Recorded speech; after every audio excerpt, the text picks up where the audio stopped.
La hacienda se extendía sobre las tierras bajas, blanca y silenciosa bajo el sol abrasador.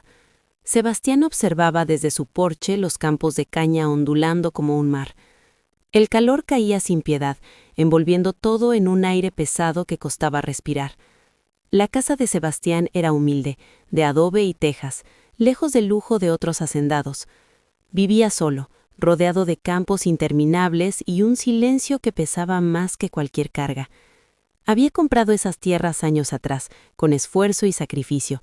No tenía familia, ni visitas, solo recuerdos y una culpa persistente. Las noches eran largas, llenas de pensamientos que no lo dejaban descansar. El aislamiento no era casual, él lo había elegido, lejos de caminos principales, lejos de la gente. El pueblo más cercano apenas era un conjunto de casas y una iglesia desgastada. Los habitantes desconfiaban de los hacendados. La propiedad tenía un nombre oscuro, heredado de su antiguo dueño, un hombre que perdió todo y terminó consumido por la locura. Sebastián nunca cambió el nombre, sentía que de alguna forma le pertenecía. No se consideraba cruel, pero tampoco bueno. Trataba a sus esclavos como herramientas necesarias, les daba lo justo para sobrevivir, permitía descanso los domingos. El castigo era parte del orden, no era diferente a otros, pero eso no lo hacía inocente. El calor del mediodía lo obligó a salir a recorrer sus tierras. Montó su caballo y avanzó lentamente.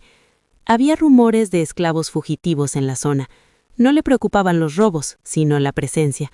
El camino era polvoriento y silencioso. El sol parecía derretir el horizonte.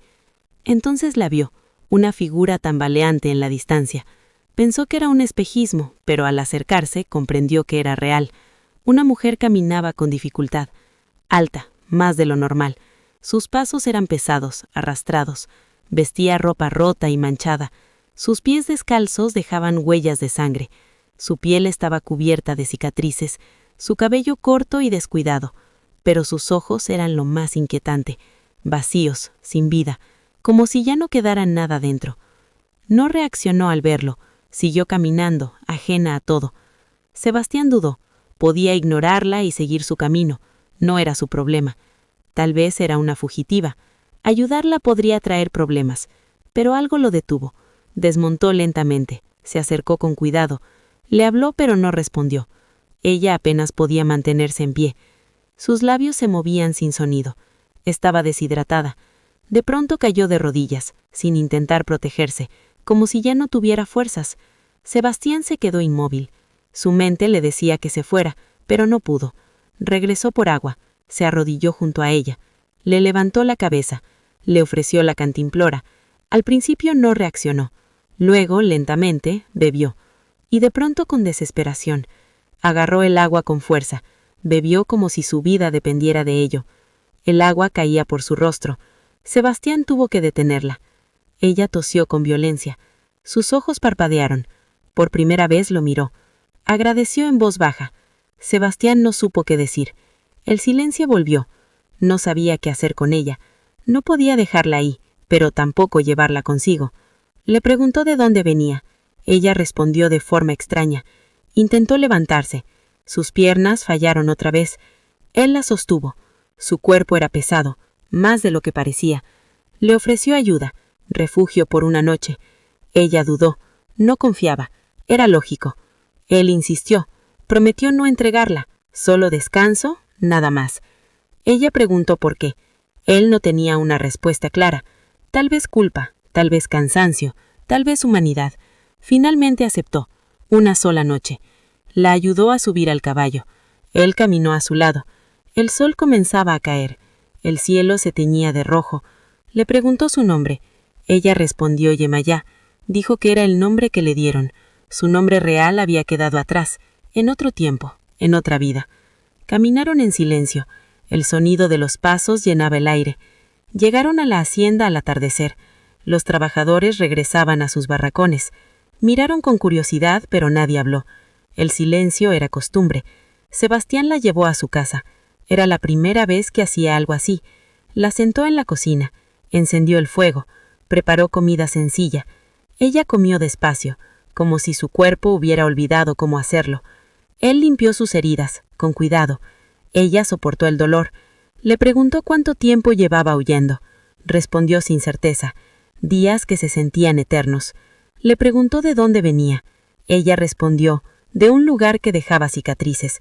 El silencio volvió a llenar la habitación, pero esta vez era diferente. No era vacío. Era el inicio de algo que ninguno de los dos entendía aún. El calor caía sobre los campos de caña cuando Yemayá corría sin mirar atrás.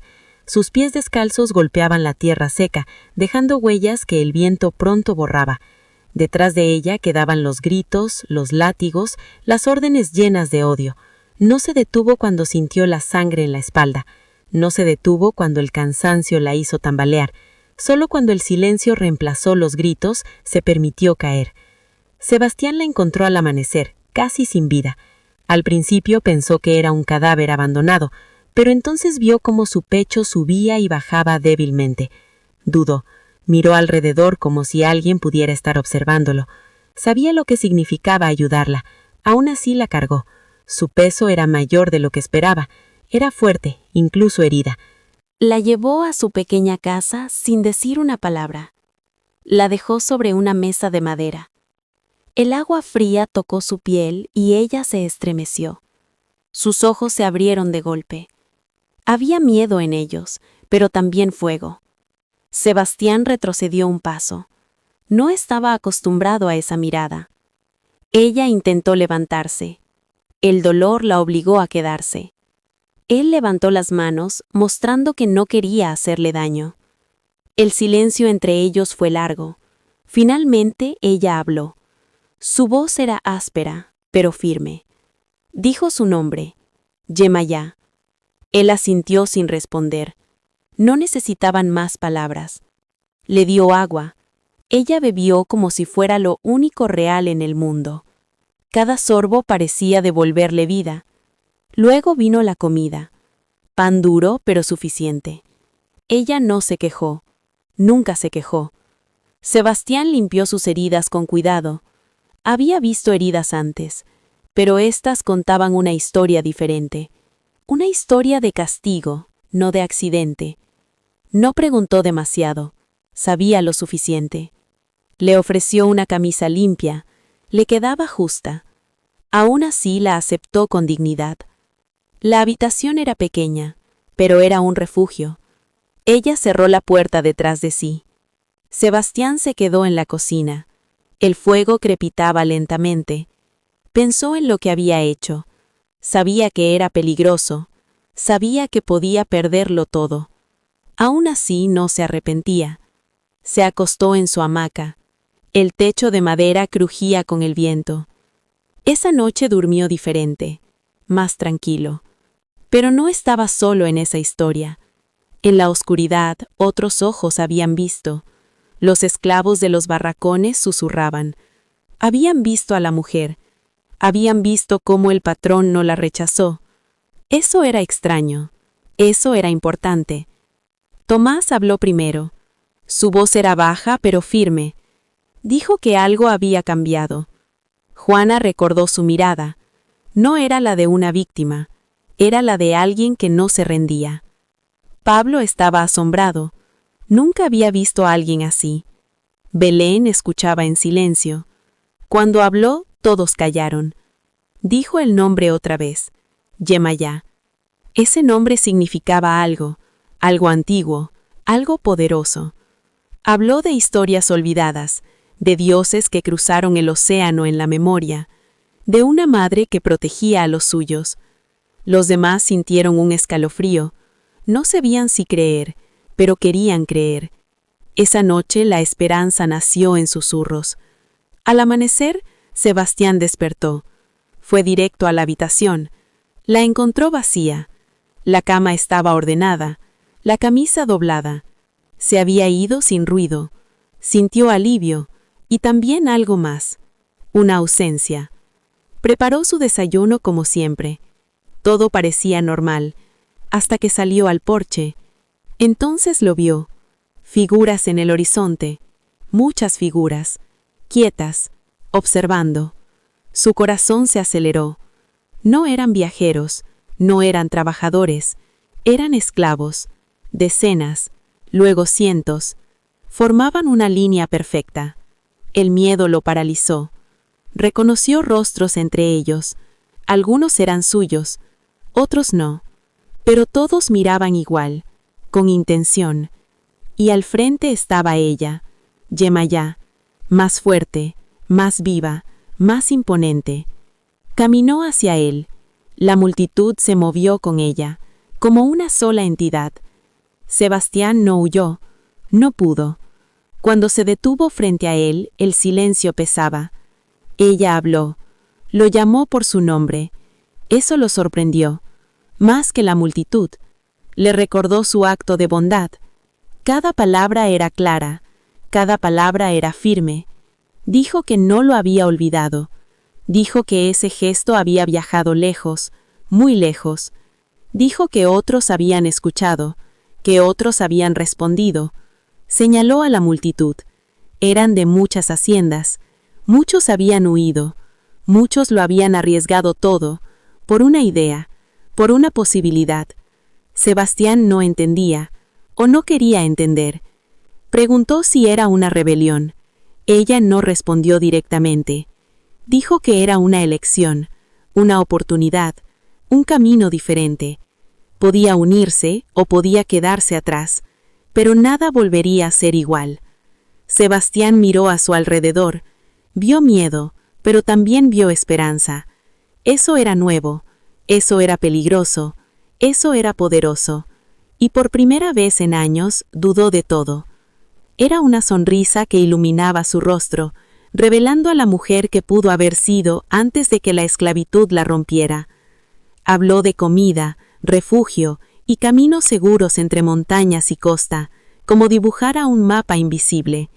Sebastián escuchaba, sintiendo que cada palabra lo alejaba de su vida anterior. El sol nacía sobre los campos de caña, dorando un día que cambiaría todo. Aceptó ayudar, casi sin reconocer su propia voz. Un murmullo recorrió a los presentes como viento seco. Yemayá asintió, como si todo estuviera escrito desde antes. Presentó a Joaquín, un hombre marcado por la supervivencia. Sus ojos brillaban con inteligencia y cautela. El apretón de manos entre ambos fue firme, igualitario. Joaquín agradeció el gesto simple de dar agua. Sebastián dudó, restando importancia a su acción. Pero Joaquín insistió. Dar agua es dar vida. Las horas pasaron mientras revelaban un mundo oculto. Redes de comunicación invisibles unían haciendas. Canciones y tambores llevaban mensajes secretos. Existían refugios en montañas y ríos. San Lorenzo, grande y fuerte en lo alto. Palenque de los libres, pequeño pero estratégico. Nuevo Panza, hogar de esperanza. Sebastián preguntó cómo sobrevivían. Cazaban, pescaban y cultivaban en silencio. También comerciaban con aliados indígenas, y a veces tomaban lo que les pertenecía. No lo llamaban robo, sino recuperación. La multitud empezó a dispersarse. Sombras moviéndose entre caña y bosque. Nadie debía permanecer demasiado tiempo. Algunos regresaban a sus haciendas como si nada. Otros elegían la libertad sin mirar atrás. Yemayá nombró a los que se fueron. Sebastián sintió el peso de su ausencia. Pensó en su hacienda, en sus pérdidas. El miedo económico lo había guiado por años, pero ahora otro miedo lo superaba: convertirse en alguien sin humanidad. Decidió no perseguirlos. Yemayá aceptó sin sorpresa. Propuso convertir su hacienda en refugio. A cambio, protección. Sebastián dudó ante la traición posible. Yemayá habló de conciencia. Joaquín añadió una advertencia silenciosa. No había vuelta atrás. Ya había cruzado la línea. 2 familias estaban escondidas en su granero. No lo había notado. Llevaban meses usando su propiedad. La ubicación era perfecta. Sebastián se sintió más impresionado que ofendido. Ahora era parte de algo mayor. Su historia se expandía por Veracruz. Se estaba convirtiendo en símbolo. Eso lo hacía valioso y peligroso. Conoció a las familias ocultas, niños con miedo y esperanza en los ojos. Compartió comida con ellos. El día pasó como un sueño extraño. Aprendió señales y códigos, formas de ayudar sin ser visto. Un mundo secreto bajo su propia tierra. Al caer la noche, quedó solo. Su hacienda ya no era la misma. Se había transformado en santuario. Pensó en su padre y su juicio, pero ya no le importaba. Sentía propósito por primera vez. Los meses trajeron cambios constantes. Su hogar se volvió paso hacia la libertad. Cada noche había nuevos fugitivos. Aprendió a leer señales en piedras y telas. Descifró mensajes en tambores. Algunos trabajadores se quedaron. Entre ellos, Esteban, un hombre con familia y miedo. No todos podían huir. La libertad también requería tiempo. Sebastián comprendió esa verdad. Decidió cambiar sus reglas. Pagó salarios, aunque pequeños. Les dio tiempo y dignidad, y la opción de irse cuando quisieran. La producción cayó inevitablemente. Las deudas crecían. Los comerciantes sospechaban. Sebastián mentía para protegerlos, pero ya no vivía solo para el dinero. Su casa se llenaba de sentido. Yemayá regresaba con noticias. Niños naciendo libres, campos creciendo en las montañas. También traía advertencias. El peligro siempre estaba cerca. Un día Sebastián preguntó por qué él. Yemayá respondió con calma. No fue elección, fue destino. Pero confiar en ella sí lo fue. Vio culpa en sus ojos y apostó por ella. La culpa podía destruir o transformar. Sebastián entendió en silencio. Su vida había cambiado para siempre. Sebastián siempre había sabido que el ser humano puede justificar sus acciones hasta convencerse de que no está haciendo nada malo. También sabía que existía otro camino, uno más difícil, donde el hombre busca redención en lugar de excusas. Yemayá lo había visto claro desde el principio. Sebastián recordó aquel momento en el camino, cuando estuvo a punto de seguir de largo. La imagen de ella, débil y sedienta, aún le perseguía. Había dudado. Había pensado en ignorarla, pero no lo hizo. Yemayá nunca se lo reprochó, solo señaló la diferencia. No entre buenos y malos hombres, sino entre quienes eligen. Esa idea se quedó clavada en su mente durante días. Redención no era un acto único. No era suficiente con dar agua una vez. Era una elección constante. Cada día, cada decisión, especialmente cuando era difícil. El verdadero desafío llegó con las lluvias.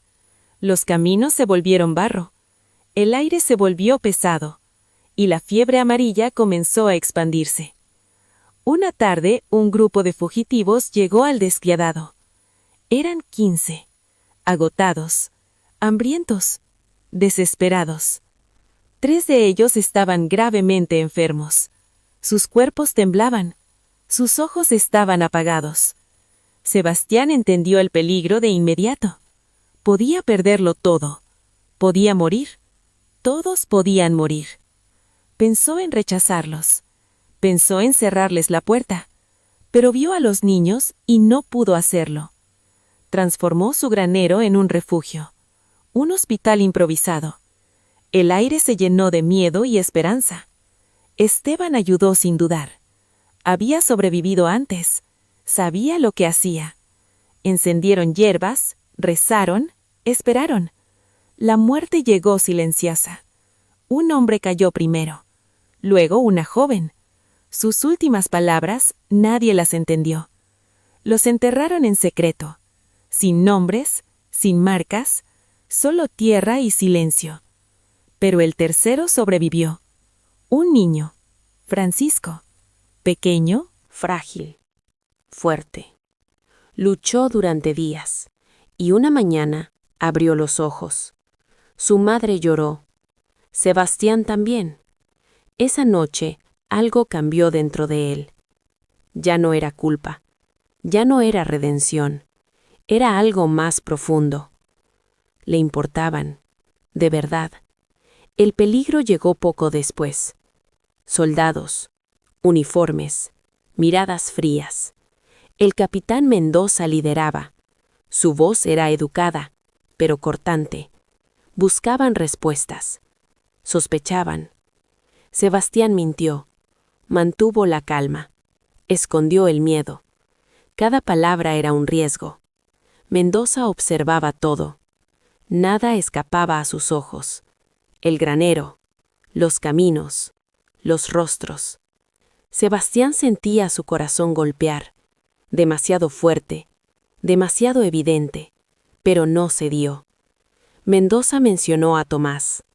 Capturado, interrogado, muerto. Sebastián sintió el golpe, como hielo en el estómago. Tomás había hablado. No mucho, pero suficiente. Diferente, había dicho. Esa palabra quedó suspendida, peligrosa. Mendoza quería respuestas. Sebastián eligió el silencio disfrazado de explicación. Se mostró simple, aislado, inofensivo. Mendoza no sonrió, pero tampoco atacó. Dejó 2 soldados, observando, esperando. Era una trampa, una prisión disfrazada. Esa noche, Sebastián no durmió. Pensó en Tomás, en su sufrimiento, en su final. Pensó en la libertad, en su precio. Yemayá apareció en la obscuridad, como siempre, silenciosa, presente. Hablara un poco, pero suficiente. Ella no dudaba, nunca lo hacía. La libertad valía todo, incluso la vida. Sebastián quería creerlo, pero el miedo seguía allí, pesado, constante. Yemayá le reveló algo. No estaba solo. Había otros. Una red, oculta, resistente. Personas que ayudaban, que arriesgaban todo. Eso cambió algo en él. No era un loco, no era único. Era parte de algo mayor. Los soldados se quedaron 2 meses. 2 meses de tensión, de vigilancia, de mentiras. Cada día era una actuación, cada noche una carga. Pero finalmente se fueron, sin aviso, sin despedida. Solo silencio. Sebastián no sintió alivio, solo cansancio y tristeza. Esa misma noche llegaron más fugitivos. 3, hambrientos, asustados. Los ayudó, sin dudar. Ya no dudaba. Mientras los veía comer, recordó. El agua, ese primer acto, pequeño, insignificante, pero no lo era. Había cambiado todo. A la mañana siguiente, se fueron. Continuaron su camino. Sebastián se quedó. Solo, pero no realmente. Ahora lo sabía. Había una red. Había esperanza. Había propósito. Los años pasaron. Lentos, difíciles, llenos de riesgo, pero también de momentos inesperados.